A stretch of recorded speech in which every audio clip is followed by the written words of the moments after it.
consistency आए, तो I think we won't need to go back to the IMF in the future. बिल्कुल ठीक कह रहे हैं. अच्छा व्हाट्सएप आप जारी बात है बहुत सारे प्रोफेशनल से मिलते होंगे वहां पे वॉशिंगटन में, जो बाकी मल्टीलैटरल इंस्टीट्यूशंस है जिनका ताल्लुक है, आपके कोलीग्स होंगे, सीनियर जूनियर होंगे. What is a view about Pakistan के बारे में, क्या बात होती है वहां पे? मतलब एक तो लार्जली हम ये यहाँ पे विक्टिम कार्ड खेलते हैं पाकिस्तान में कि लॉ सार्डन हमारे से ज्यादती हो गई, हमें जो है वो दबाया जा रहा है, हमें आईएमएफ के पैसे नहीं मिल रहे, वो पॉलिटिकल जो है वो आर्म ट्विस्टिंग है, हमें एफएटीएफ में फंसा लिया उन्होंने. आप जब लोगों से मिलते हैं वहां पे, बिकॉज आप जिस एनवायरनमेंट में काम करते हैं वहां पे जो है वो उसी को वैल्यू मिलती है जिसका नैरेटिव या आइडिया ठीक होता है.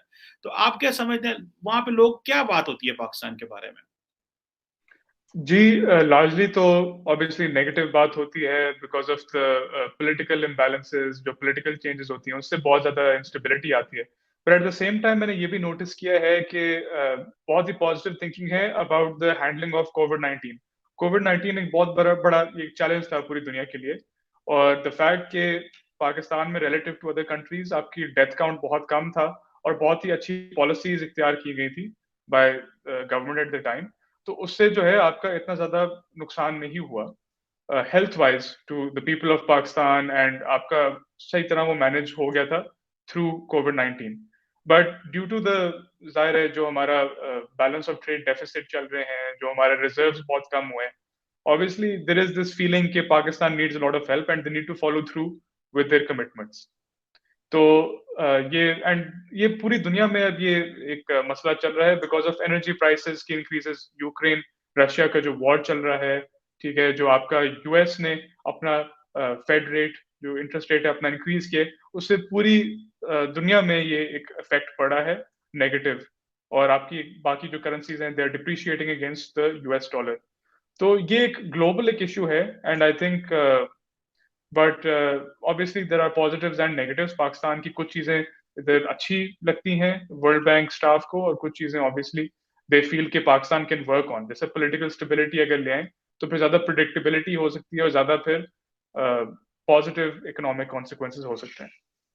बिल्कुल ठीक है. सो मतलब हमें ये बताइएगा कि पाकिस्तान जो है वो लार्जली जो ग्लोबल इकोनॉमी है उसमें इतना इंटीग्रेटेड नहीं है. इसकी क्या वजूहात हैं? क्या हमारे इकोनॉमिक मॉडल आउटडेटेड है? क्या हमारी इंडस्ट्री उस तरह ग्लोबली compete करने की पोजीशन में नहीं है? पॉलिटिकल ट्रांजिशंस हैं? मतलब क्या आप समझते हैं कि वो क्या फैक्टर्स हैं बेसिकली जिसकी वजह से पाकिस्तान की जो इकोनॉमी है वो ग्लोबली इतनी इंटीग्रेटेड नहीं है? गो के पिछले 15 साल पाकिस्तान वेस्ट के बड़ा करीब रहा, अमेरिका के बड़ा करीब रहा, लेकिन हम वो डिविडेंड्स नहीं ले सके. इसको आप कैसे as a development professional, how do you view this assessment?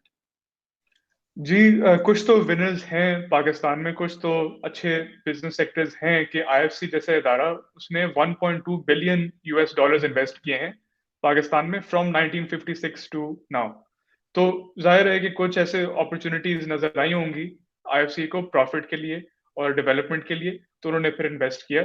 लेकिन एक मिसाल भी आपको देता हूँ कि जो बहुत बड़ी क्लोथिंग कंपनी है पाकिस्तान में, खादी उसका नाम है, आपको पता होगा यकीनन, उनको $25 मिलियन की इन्वेस्टमेंट मिली है आईएफसी से recently to promote gender equality, to promote the number of employees. Because जाहिर है ये जो स्मॉल बिजनेसेस हैं जो खादी को सप्लाई करते हैं कपड़ा, जैसे वो फिर फाइनल प्रोडक्ट बनाते हैं और वो बेचते हैं.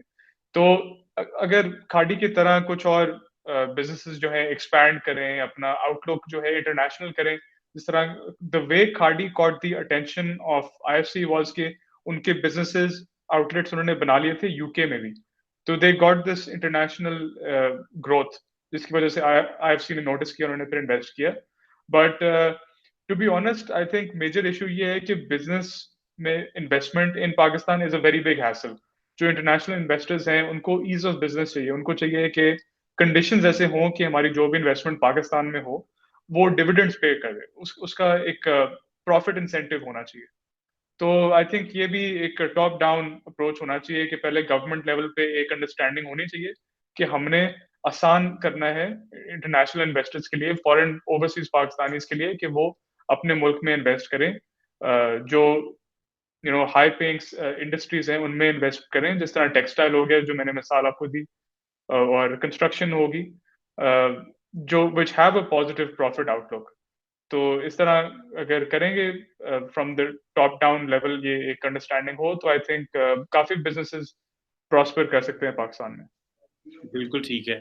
तो व्हाट्सअप ये बताइएगा कि अक्सर हम पाकिस्तान में यहाँ से हमारे मिनिस्टर्स जाते हैं अमेरिका में, तो उनको वो जो उस तरह जो अदारे होते हैं या जो स्टेट इंस्टीट्यूशंस हैं, वो उसमें अपने आप को उतना कंफर्टेबल फील नहीं करते। फॉर एग्जांपल अगर कांग्रेस से कोई वेवर्स लेने हैं स्टेट डिपार्टमेंट में या इकोनॉमी में, फॉर इंस्टेंस एक मिसाल दे देता हूँ कि जैसे आईएमएफ का इशू आ गया कि उन्होंने अगर स्टाफ लेवल की अप्रूवल दे दी है उस पैसे की, लेकिन बोर्ड लेवल की अप्रूवल नहीं हुई, सो पाकिस्तान के आर्मी चीफ को कॉल करनी पड़ती है। तो आप क्या समझते हैं हमारे जो पॉलिटिशियंस हैं या जो हमारा स्टेट है एज ए स्टेट, हमें क्या मुश्किलात हैं अमेरिका के इतने करीब होने के बावजूद? क्या हम अमेरिकी सिस्टम नहीं समझते, या हम अदारों के अंदर इंटीग्रेट नहीं है, या हमें अंदाजा नहीं है कि कैसे पेनिट्रेट करना है और अपनी जो है वो एक ब्यूरोक्रेटिक लेवल पे या ब्यूरोक्रेसी लेवल पे चीजें जो निकलवानी है, ये हमें मसला रहता है। इसकी क्या वजूहात है, आप क्या समझते हैं, ये क्या मसला है? आई थिंक कि हमारी नैरेटिव बिल्डिंग बहुत वीक है। हमारे काफी जो पाकिस्तानी हैं उनका एक ही इंटरेस्ट नहीं है towards diplomacy, towards think tanks, towards these institutions US में, जो फिर पॉलिसी मेकिंग पे एक अपना इन्फ्लुएंस ला सकते हैं।